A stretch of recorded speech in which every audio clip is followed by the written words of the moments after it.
तुद आगे अरदास हमारी, जियो पिंड सब तेरा। कहो नानक सब तेरी वड्याई, कोई नाम न जाने मेरा। अंतर जामी पुरख विधाते, शरधा मन की पूरे। नानक दास यह सुख मांगै, मुको कर संतन की तूरे। नानक दास यह सुख मांगै, मुको कर संतन की तूरे। सतगुरु गुरु ग्रंथ साहिब महाराज की बाणी असी रोज़ाना सवेरे नितनेम च पढ़ते हैं, शाम नूं पढ़ते हैं। We have been reading Gurbani for years. जे असी सिख मत दे नाल संबंध रखते हैं, if we are born to a Sikh family, we know for early age असी उदों तो गुरुद्वारा साहिब जाने हैं। गुरबाणी सतगुरु गुरु ग्रंथ साहिब महाराज की उसनूं जाके मत्था टेकते हैं, तो मत्था टेक के असी कीर्तन भी सुनते हैं, पाठ भी सुनते हैं। तो साडे घर विच जे असी आप नहीं भी करते तो असी अपने बजुर्गों नूं पाठ करते सुनते आए हैं। सिख दा नितनेम अमृत वेले जपजी साहिब दा ते पंज बाणियां दा ते शाम दा रहरास ते रात नूं सौण लग्गियां at the bed time we read Sohila दी बाणी असी पढ़ते हैं रोज़। अरदास बाणी पढ़न तो बाद कीती जाती है।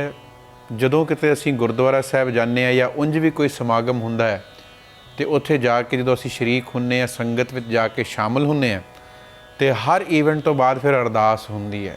एक संगती अरदास है। दुनिया भर दे विच वर्ल्ड ओवर जिथे जिथे गुरुद्वारे हैगे ने, एवरीवेयर उत्थे बाणी का पाठ भी हुंदा आ, नितनेम अनुसार, रूटीन अनुसार। तो उस पाठ तो बाद सैरेमनी तो बाद अरदास भी हुंदी है। उस सैरेमोनीअल अरदास एक प्रेयर हुंदी है जिस असी सारे खड़े हुन्ने आ। उहदी हिस्टरी या उहदा मतलब, उहदा भाव की है, अज असी वो भी जाणांगे। नाल दे नाल ये जाणांगे कि अरदास हुंदी की है, तो गुरमत अनुसार गुरु ग्रंथ साहिब महाराज की बाणी अनुसार वट इज़ अरदास, एक्चुअली अरदास है की। बिकॉज वट हैपन्स जदों अज असी अपनी अरदास नूं देखते हैं तो कई बार कई गुरु अस्थानां ते गुरु घर दे विच, गुरुद्वारियां दे विच I have seen people especially the youngsters वो अरदास दे वेले बाहर खिसक जाते हैं। वट्स हैपनिंग देयर क्योंकि कई वारी गुरु घरां दे विच जदों अरदास विच नाम आने शुरू हुंदे हैं ना, इहदा भी नाम, अगले दा भी नाम, हर किसी की पर्सनल अरदास उत्थे उहदा जिक्र हो रहा हुंदा आ, मैंशन किया जाता, इन्ने इन्ने डॉलर दिते, इन्ना आटा लैके आया।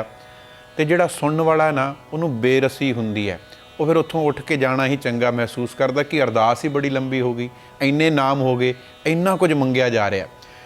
की अरदास मंगण वास्ते सी? वॉज द अरदास विच we do is for asking something from God, कि रब कोलों कुछ मंगण वास्ते सी? की अरदास इस करके सी कि मेरी लाइफ विच दुख आ गया, रब्बा ये दुख दूर कर दे, कि मेरी लाइफ विच कोई ट्रबल, कोई प्रॉब्लम्स आ गई, स्ट्रगल्स आ गई, I am struggling through this phase of my life, so I should do Ardas and change everything outside, miraculously चमत्कार हो जाए तो सब कुछ बदल जाए। कि अरदास इस करके हुंदी है? अच्छा, जे जरा असी बाणी नूं ध्यान नाल पढ़ीए, असी सवेरे पढ़ते हैं कि हुक्म रजाई चलना नानक लिखिया नाल, हुक्मे अंदर सब को बाहर हुक्म ना कोई। एक पासे असी कह रहे हैं हुक्म नूं मनना चाहिए, भाणे विच राजी रहना चाहिए। तो जे भाणे च राजी रहना चाहिए तो भाणे दे विच दुख भी आया, तकलीफ भी आई है, ट्रबल्स आईयां, स्ट्रगल्स आईयां ने, फिर अरदास करके वो ट्रबल्स नूं दूर करना या वो दुख दूर हो जाण, ये अरदास फिर उहदे नाल किते रलदी महसूस नहीं हुंदी, फील नहीं हुंदी। आओ जाणीए कि ये अरदास है कि कि अरदास मंगण वास्ते है तो गुरमत अनुसार अरदास की है। सतगुरु जी ने सानू एक विलक्षण जीवन शैली दिती है। सिख दा जीवन बहुत बहुत सोहना तराशिया होया है।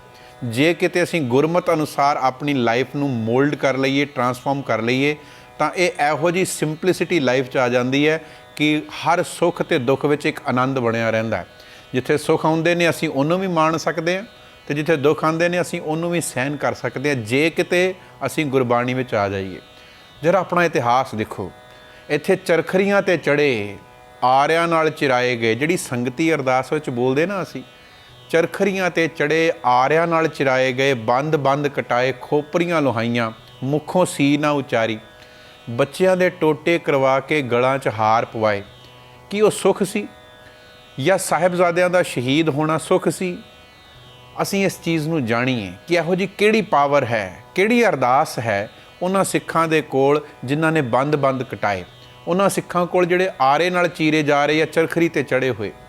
ਕਿ ਉਹਨਾਂ ਨੇ ਅਰਦਾਸ ਨਹੀਂ ਕੀਤੀ ਕਿ ਆ ਦੁੱਖ ਮੇਰੇ ਸਰੀਰ ਤੇ ਆਇਆ, ਆਈ ਐਮ ਫੀਲਿੰਗ ਪੇਨ, ਮੈਂ ਪੇਨ 'ਚ ਹਾਂ ਤੇ ਰੱਬਾ ਮੈਨੂੰ ਕੱਢ ਲਾ ਇਹਦੇ 'ਚੋਂ। ਗੁਰੂ ਅਰਜਨ ਪਾਤਸ਼ਾਹ ਅਰਦਾਸ ਕਰ ਲੈਂਦੇ ਪ੍ਰਮਾਤਮਾ ਅੱਗੇ ਕਿ ਮੈਂ ਤੱਤੀ ਤਵੀ ਤੇ ਬੈਠਾ ਹਾਂ, ਇਹ ਠੰਡੀ ਹੋ ਜਾਏ, ਜਾਂ ਇਹ ਜਿਹੜਾ ਆਰਾ ਮੇਰੇ ਤੇ ਚੱਲ ਰਿਹਾ ਭਾਈ ਮਤੀ ਦਾਸ ਕਹੇ ਕਿ ਇਹ ਆਰਾ ਹੀ ਟੁੱਟ ਜਾਏ। But that never happened. ਫਿਰ ਉਹਨਾਂ ਨੂੰ ਅਰਦਾਸ ਨਹੀਂ ਸੀ ਆਉਂਦੀ? ਬਿਲਕੁਲ ਆਉਂਦੀ ਸੀ। ਗੁਰੂ ਗ੍ਰੰਥ ਸਾਹਿਬ ਮਹਾਰਾਜ ਵਿੱਚ ਗੁਰੂ ਵਿਅਕਤੀਆਂ ਦੀ ਜਿਹੜੀ ਬਾਣੀ ਹੈ ਉਹਦੇ ਵਿੱਚ ਸਭ ਤੋਂ ਜ਼ਿਆਦਾ ਬਾਣੀ ਗੁਰੂ ਅਰਜਨ ਪਾਤਸ਼ਾਹ ਦੀ ਹੈ। ਉਹਨਾਂ ਦੇ ਉਚਾਰਨ ਕੀਤੇ ਹੋਏ ਸ਼ਬਦ ਸਭ ਤੋਂ ਜ਼ਿਆਦਾ ਨੇ ਗੁਰੂ ਗ੍ਰੰਥ ਸਾਹਿਬ ਦੀ ਬਾਣੀ 'ਚ। ਇੰਨੀ ਬਾਣੀ ਲਿਖਣ ਵਾਲੇ ਸਤਿਗੁਰੂ ਗੁਰੂ ਅਰਜਨ ਪਾਤਸ਼ਾਹ ਤੱਤੀ ਤਵੀ 'ਤੇ ਬੈਠਦੇ ਨੇ, ਤੱਤੀ ਰੇਤ ਉੱਤੋਂ ਪੈਂਦੀ ਹੈ। ਅਰਦਾਸ ਕਰਨ ਦੀ ਜਾਚ ਉਹ ਸਾਨੂੰ ਸਿਖਾਉਂਦੇ ਨੇ। ਅਰਦਾਸ ਕਰਨ ਦੀ ਜਾਚ ਗੁਰੂ ਨਾਨਕ ਪਾਤਸ਼ਾਹ ਸਿਖਾਉਂਦੇ, ਗੁਰੂ ਗੋਬਿੰਦ ਸਿੰਘ ਸਿਖਾਉਂਦੇ, ਸਾਹਿਬਜ਼ਾਦੇ ਸਿਖਾਉਂਦੇ ਨੇ। ਪਰ ਸਾਨੂੰ ਪਤਾ ਹੀ ਨਹੀਂ ਲੱਗਾ, ਸਾਡੀ ਡੈਫੀਨੇਸ਼ਨ ਹੀ ਕਿਤੇ ਗਲਤ ਹੋ ਗਈ। ਬਿਕੋਜ਼ ਥਾਊਜ਼ੈਂਡਸ ਆਫ ਈਅਰਸ ਦਾ ਜਿਹੜੀ ਸਾਡੀ ਹਿਸਟਰੀ ਹੈ ਨਾ ਮੈਨਕਾਇੰਡ ਦੀ, ਉਹਦੇ ਵਿੱਚ ਕੀ ਸੀ? ਫੋਰ ਐਗਜ਼ਾਮਪਲ ਜੇ ਅਸੀਂ ਇੰਡੀਅਨ ਸਬ ਕੰਟੀਨੈਂਟ ਦੀ ਹਿਸਟਰੀ ਦੇਖੀਏ, ਅਸੀਂ ਸਾਰਿਆਂ ਨੇ ਪੜ੍ਹਿਆ that the earliest civilisation in this area, in this region, ਉਹ ਆ ਕੇ ਸੈਟਲ ਹੋਈ ਜਿਹੜੀ ਇੰਡਸ ਵੈਲੀ ਸੀ ਉੱਥੇ, ਸਿੰਧੂ ਘਾਟੀ, ਉੱਥੇ ਆ ਕੇ ਉਹ ਸਿਵਲਾਈਜੇਸ਼ਨ ਸੈਟਲ ਹੋਣੀ ਸ਼ੁਰੂ ਹੋਈ, ਸੱਭਿਅਤਾ ਵਸਣੀ ਸ਼ੁਰੂ ਹੋਈ, ਲੋਕ ਵਸਣੇ ਸ਼ੁਰੂ ਹੋਏ ਅਰਾਊਂਡ 5000 ਈਅਰਸ ਅਗੋ। ਉਹ ਜਿਹੜੇ ਦਰਿਆ ਦੇ ਕਿਨਾਰੇ ਉੱਥੇ ਰਹਿੰਦੇ ਸੀ, ਆ ਕੇ ਉਹਨਾਂ ਨੇ ਉੱਥੇ ਵਾਸਾ ਕੀਤਾ। ਕਿਉਂ? ਦਰਿਆਵਾਂ ਦੇ ਕੰਢੇ ਹੀ ਸੱਭਿਅਤਾ ਹੁੰਦੀ ਸੀ, ਸਿਵਲਾਈਜੇਸ਼ਨ ਆਉਂਦੀ ਸੀ। ਬਿਕੋਜ਼ ਦੇ ਨੀਡਡ ਵਾਟਰ, ਉਹਨਾਂ ਨੂੰ ਪਾਣੀ ਚਾਹੀਦਾ ਸੀ ਆਪਣੇ ਕੰਮਕਾਰ ਵਾਸਤੇ। ਖੇਤੀ ਕਰਨੀ ਹੈ, ਦੇ needed water from the reverse, fresh water. ਪਾਣੀ ਪੀਣ ਵਾਸਤੇ ਚਾਹੀਦਾ ਹੈ, ਨਹਾਉਣ ਧੋਣ ਵਾਸਤੇ ਚਾਹੀਦਾ, ਹੋਰ ਕੰਮਾਂ ਕਾਰਾਂ ਵਾਸਤੇ ਚਾਹੀਦਾ। ਇਸ ਕਰਕੇ ਜਿੱਥੇ ਪਾਣੀ ਦਾ ਸਰੋਤ ਹੁੰਦਾ ਸੀ ਉੱਥੇ ਆ ਕੇ ਉਹ ਵਸਦੇ ਸੀ। ਤਾਂ ਜਦੋਂ ਹਜ਼ਾਰਾਂ ਸਾਲ ਪਹਿਲਾਂ ਸਿਵਲਾਈਜੇਸ਼ਨ ਡਿਵੈਲਪ ਹੋਣੀ ਸ਼ੁਰੂ ਹੋਈ, ਸੈਟਲ ਹੋਣੀ ਸ਼ੁਰੂ ਹੋਈ, ਅਸੀਂ ਖੇਤੀ ਕਰਨਾ ਸ਼ੁਰੂ ਕੀਤਾ, ਸਾਨੂੰ ਪਤਾ ਲੱਗਿਆ ਕਿ ਸਾਡੀ ਖੇਤੀ ਵਾਸਤੇ, ਫਾਰਮਿੰਗ ਵਾਸਤੇ, ਐਗਰੀਕਲਚਰ ਵਾਸਤੇ ਵੀ ਨੀਡ ਵਾਟਰ। ਜੇ ਵਾਟਰ ਨਾ ਹੋਵੇ, ਪਾਣੀ ਨਾ ਹੋਵੇ, ਤਾਂ ਫਿਰ ਕੀ ਹੋਏਗਾ? ਫਿਰ ਸਾਡੀ ਫਸਲ ਜਿਹੜੀ ਹੈ ਸੜ ਜਾਏਗੀ, ਖਰਾਬ ਹੋ ਜਾਏਗੀ। ਅਤੇ ਜਿਨ੍ਹਾਂ ਇਲਾਕਿਆਂ ਦੇ ਵਿੱਚ ਮੀਂਹ ਪੈਂਦਾ ਹੈ ਉਹ ਫਿਰ ਅਸਮਾਨ ਵੱਲ ਨੂੰ ਉਹਨਾਂ ਨੇ ਇੰਤਜ਼ਾਰ ਕਰਨਾ। ਖੇਤੀ ਬੀਜਣ ਤੋਂ ਬਾਅਦ ਅਸਮਾਨ ਵੱਲ ਦੇਖਣਾ ਕਿ ਹੁਣ ਮੀਂਹ ਪਵੇ। ਅਤੇ ਜਦੋਂ ਫਿਰ ਉੱਥੋਂ ਇੱਕ ਫੀਅਰ ਸ਼ੁਰੂ ਹੋਇਆ, ਇੱਕ ਲਾਲਚ ਸ਼ੁਰੂ ਹੋਣਾ ਸ਼ੁਰੂ ਹੋਇਆ, ਇੱਕ ਅਰਦਾਸ ਸ਼ੁਰੂ ਹੋਈ ਕਿ ਅਸੀਂ ਇੱਕ ਦੇਵਤਾ, ਇੱਕ ਭਗਵਾਨ ਅਸਮਾਨ 'ਚ ਮੰਨ ਲੈਂਦੇ ਹਾਂ, ਉਹਦੇ ਅੱਗੇ ਅਰਦਾਸ ਕਰਦੇ ਹਾਂ, ਉਹਦੇ ਅੱਗੇ ਮੰਗ ਰੱਖਦੇ ਹਾਂ ਵੀ ਆਸਕ ਫॉर ਰੇਨ, ਕਿ ਰੇਨ ਆ ਜਾਵੇ।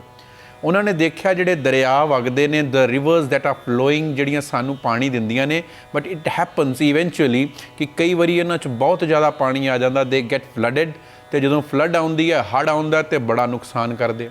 ਫਿਰ ਉਹਨਾਂ ਨੇ ਉਸ ਦਰਿਆ ਦੀ ਪੂਜਾ ਕਰਨੀ ਸ਼ੁਰੂ ਕਰ ਦਿੱਤੀ, ਉਹਦੇ ਅੱਗੇ ਅਰਦਾਸ ਕਰਨੀ ਸ਼ੁਰੂ ਕਰ ਲਈ, ਪ੍ਰਾਰਥਨਾ ਸ਼ੁਰੂ ਕਰ ਲਈ, ਪ੍ਰੇਅਰ ਸ਼ੁਰੂ ਕਰ ਲਈ ਕਿ ਤੂੰ ਸਾਨੂੰ ਜੀਵਨ ਦਿੰਦਾ ਆ, ਸਾਡੀ ਮੌਤ ਦਾ ਕਾਰਨ ਨਾ ਬਣ। ਫਿਰ ਡਰ ਪਾਏ ਗਏ ਕਿ ਇਹ ਜਿਹੜਾ ਦੇਵਤਾ ਦਰਿਆ ਦਾ ਜਾਂ ਅਸਮਾਨ ਦਾ ਇੰਦਰ ਹੈ ਜਾਂ ਵਰੁਣ ਹੈ, ਇਹ ਨਾਰਾਜ਼ ਨਾ ਹੋ ਜਾਵੇ, ਇਸ ਕਰਕੇ ਇਹਨਾਂ ਨੂੰ ਮਨਾਓ, ਇਹਨਾਂ ਦੀ ਪੂਜਾ ਕਰੋ, ਇਹਨਾਂ ਅੱਗੇ ਪ੍ਰਾਰਥਨਾ ਕਰੋ। ਅਸੀਂ ਉਸੇ ਹੀ ਜੋ ਹਜ਼ਾਰਾਂ ਸਾਲਾਂ ਦੀ ਸਾਡੀ ਓਰੀਐਂਟੇਸ਼ਨ ਸੀ ਉਸੇ ਵਿੱਚ ਹੀ ਆਏ। ਸਾਨੂੰ ਗੁਰੂ ਪਾਤਸ਼ਾਹ ਨੇ ਅਰਦਾਸ ਕਰਨ ਦਾ ਢੰਗ ਹੀ ਕੋਈ ਹੋਰ ਦੇ ਦਿੱਤਾ। ਉਹਨਾਂ ਨੇ ਕਿਹਾ ਰੱਬ ਅੱਗੋਂ ਮੰਗਣ ਦੀ ਲੋੜ ਨਹੀਂ ਸੀ ਕੁਛ ਵੀ, ਨਾ ਤਾਂ ਉਹਦੇ ਕੋਲੋਂ ਸੁੱਖ ਮੰਗਣੇ ਸੀ ਅਤੇ ਨਾ ਹੀ ਇਹ ਮੰਗਣਾ ਸੀ ਕਿ ਦੁੱਖ ਦੂਰ ਹੋ ਜਾਏ। ਗੁਰੂ ਨਾਨਕ ਪਾਤਸ਼ਾਹ ਨੇ ਆਪਣੀ ਬਾਣੀ 'ਚ ਪਤਾ ਕੀ ਕਿਹਾ? ਸਤਿਗੁਰੂ ਨੇ ਫਰਮਾਨ ਕੀਤਾ ਕਿ ਇਹ ਜਿਹੜੀ ਗੱਲ ਇਹ ਕਹਿਣੀ ਅਰਦਾਸ ਕਰਕੇ ਜਾਂ ਰੱਬ ਅੱਗੇ ਮੰਗਾਂ ਰੱਖਣੀਆਂ ਕਿ ਮੈਨੂੰ ਸੁੱਖ ਆਵੇ ਅਤੇ ਦੁੱਖ ਨਾ ਆਵੇ।